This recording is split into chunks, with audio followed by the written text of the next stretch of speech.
नमो ब्रह्मादिभ्यो ब्रह्म विद्या सांप्रदाय कर्तृभ्यो वंश ऋषुभ्यो महाभ्यो नमो गुरुभ्यः सर्वोपप्लवरहिता प्रज्ञानगणा प्रत्यगर्भो ब्रह्मेवाहमस्मि अहं पदार्थरहिता श्री ब्रह्म विद्या गुरुविष्णु सूर्यं श्रीयाज्ञवल्क्यं जनकं सुतं च सान्दीपमेशं कृष्णं च अर्जुना सहितं उद्धवं च नमो नमः भक्तजन कल्पवृक्षं श्रीजन पक्षपादं श्री ब्रह्मानंद स्वामी नमाम्यं सर्वदोष निवारकं सद्भक्तजन कल्पकं श्रीरामनन्दावधूतं सर्वदा प्रणमाम्यं श्री अचल गुरु माताजी शीलम सूर्यकांत मांब समेत अचल गुरु जी वेंकटदासार्य सद्गुरु प्रभुवे नमः श्रीमती गुरुदयानंदं कस्तूरी रामबायम्मयुतं निष्कल्मषानंदं राजयार्य राजयोगेन्द्र नमाम्यं श्रीमती श्री गुरु कृपानंद विमलांब समेत नित्यानंद राजेश्वरार्य सद्गुरु प्रभु महाराज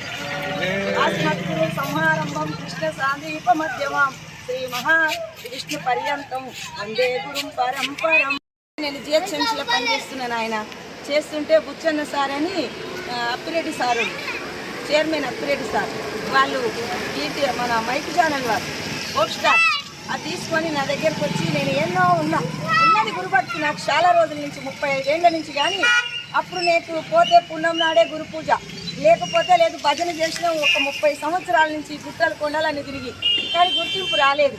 ఆ సారు మైకు టీవీ ఛానల్ వారికి ధన్యవాదాలు, ఫోక్ స్టార్ వారికి ధన్యవాదాలు. వాళ్ళైతే నన్ను బయటికి తీసిండ్రు. నా గురువు వాక్యం దేశం అంతా ఇంటుంది. ఆయన నాతో అంతం కాకుండా పోతే పుణ్యం నాడే పూజ ఉన్నది, అప్పుడు చేస్తే వారం నాడు భజన ఉన్నది. ఇప్పుడు మాత్రం రోజు జరుగుతుంది. నా గురువు గారి వాక్యం అందరు ఇంటున్నారు. చరాచర ప్రపంచం యూట్యూబ్ ఛానల్ ఉన్నంత వరకు. అయ్యా ధన్యవాదాలు మీకు, మరి మా అన్నలకు అందరికి, మా తమ్ములకు, మా అక్కలకు ధన్యవాదాలు. అయ్యా మీకు ఎట్లా అనిపిస్తుంది? నాకు చాలా బాగా అనిపిస్తుంది. నా గురువు వాక్యం నాతో అంతం కాకుండా ప్రపంచం అంతా ఇంటుంది కదా. గు అంటే గుడ్డి, రు అంటే వెలుతురు.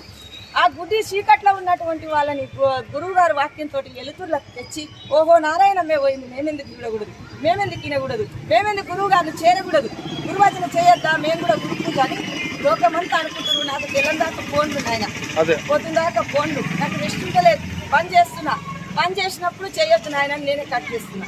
పని చేసి వచ్చిన తర్వాత మళ్ళీ నా వృత్తికి నేను అన్యాయం చేయొద్దు అని నేను పని చేసుకుంటా పాటలు పాడతా, పని చేసుకుంటా పద్యాలు, పని చేసుకుంటా కీర్తనలు, పని చేసుకుంటా శ్లోకాలు, తత్వాలు, అన్ని గంధార్థాలు. సంతోషంగా ఉంది. నా గురువు గారికి ఎన్ని జన్మలు ఎక్కినో అన్ని జన్మల నుంచి నేను ఎంతో పుణ్యం చేసుకున్నాను. ఆ గురుమూర్తి దొరికింది, గురుపాదం దొరికింది నాయన. సంతోషంగా ఉంది. అంటే జాబ్ చేయడానికి కారణం ఏంది? ఆర్థిక ఇబ్బందులు? ఆర్థిక ఇబ్బందులు ఏం లేదు నాయన. నాకు ఇల్లు కూడా లేదు. నాకు ఇల్లు లేదు. మావి నరసింహరావు దానం నాగేంద్ర ఎమ్మెల్యే చాలా నన్ను 22 సంవత్సరాల నుంచి కష్టపెడుతుంది. ఎక్కడనో ఉండి నాకు ఇల్లు లేదయ్యా అని అంటే అప్పుడు నల్గొండ జిల్లా వెంకటేశ్వరం ఎంఆర్ అప్పుడు మన చంద్రబాబు నాయుడు దిగి వైఎస్ రాజశేఖర రెడ్డి ఎక్కే టైంలో రేషన్ కార్డులు వస్తున్నాయి అందరికీ. అమ్మ పేపర్కి ఇచ్చిండు వార్త నరసింహారెడ్డి.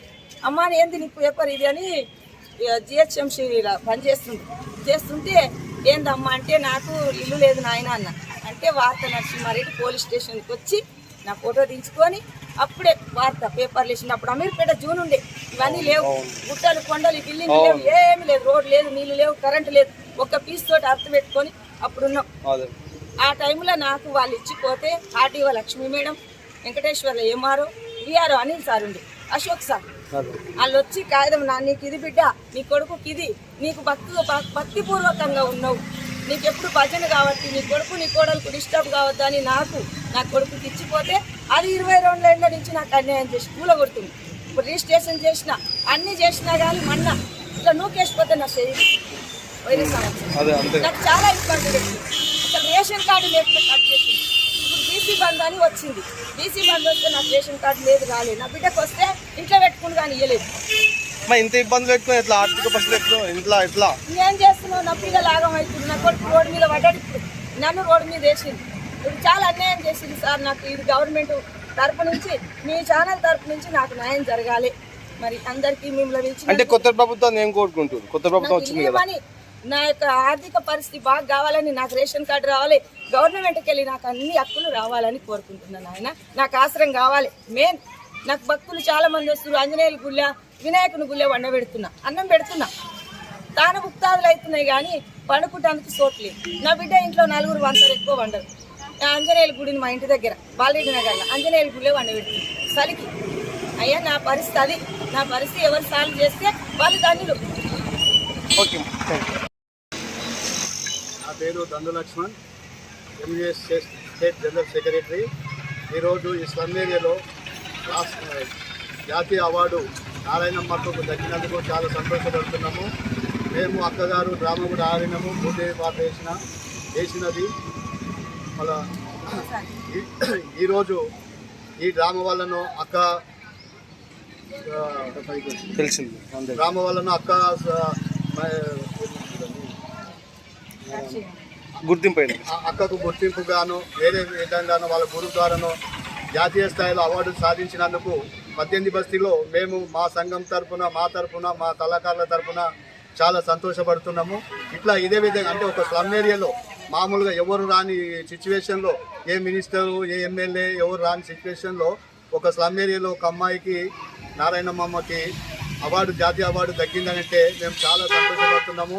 ఈరోజు 18 బస్తీలు ఆయన వల్ల డెవలప్ అయినామని మేము గుర్తింపు చేస్తున్నాము మన ఎస్సీ ఛానల్లో. ఎందుకంటే ఒక స్లమ్ ఏరియాలో జాతీయ స్థాయిలో రేపు ప్రధానమంత్రి దగ్గర ఆయన అవార్డు అందుకుంటుందంటే మేము చాలా గౌరవిస్తున్నాము. 24 తారీఖు నాడు, మళ్ళీ 26 తారీఖు నాడు రవీంద్ర భారతిలో కూడా ఉందంట. అక్క మీకు దయ ఉంటే మమ్మల్ని ఒక 2-3 తీసుకుపోవాలి. మేము కూడా గవర్నర్ దగ్గర కలిసే అవకాశం కూడా ఇవ్వాలా.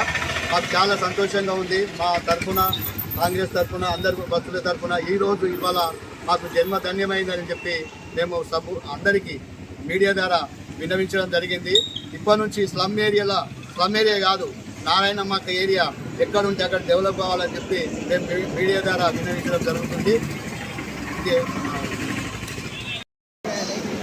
సాధు సంతృప్తి కేంద్రానికి గుర్తించి ఇంకా అవార్డు ఇచ్చినందుకు మేము చాలా కృతజ్ఞతలు. అందరికీ కూడా మేము ఎన్కరేజ్ చేస్తాం. అందరికీ కూడా మేము పేరున ధన్యవాదాలు చెప్పుకుంటాము. ఇటువంటి అవకాశం అందరూ ఇక మనస్ఫూర్తి ఇలా శిశువులుగా చేరాలని మాది ఒక కోరిక. ఇప్పుడు ఇంతగానం కూడా ఇంత పద్యం పాడుతుందంటే ఆమె చదువుకోలేదు కూడా అంత మంచిగా పాటలు పాడి అంతగా ఆకట్టుకున్నది ప్రజలని. ఆమెకు అంతగానో సన్మానం వచ్చినాయి. మేము కూడా అభినందిస్తూ మేము అందరికీ కార్యక్రమాలకు చేసే అందరికీ కూడా మేము మనస్ఫూర్తిగా ధన్యవాదాలు. జిహెచ్ఎంసీ సార్ మరి ఉపేందర్ రెడ్డి సార్ నన్ను చాలా గౌరవించింది. అందరికి పరిచయం చేసింది. పోలీస్ సార్లు, కమిషనర్లు, మళ్ళీ కలెక్టర్లు. నిన్న మేజర్ మేడం తీసుకొని పోయింది. గద్వాల విజయలక్ష్మి మేడం నాకు సత్కరించి చీర పెట్టి అన్నీ చేసి పంపించింది. అమ్మ నువ్వు బాధపడకి, ఇక్కడ ఏం బాధ. పొన్నం ప్రభాకర్ సార్ మన ఆయన మినిస్టర్ కదా రవాణా శాఖలో, ఆ మినిస్టర్ కూడా నాకు చాలా సంతోషపడ్డాడు. అమ్మ నీకేం దిగులు లేదు కదా, దిగులు వాడకి ఇప్పటి నుంచి నువ్వు దిగులు ఇచ్చిపెట్టు. నువ్వు భక్తి ఏమన్నా ఉంటే నువ్వు జ్ఞానబోధ చెయ్యి. నువ్వు గురువు ఆశ్రమం బట్టి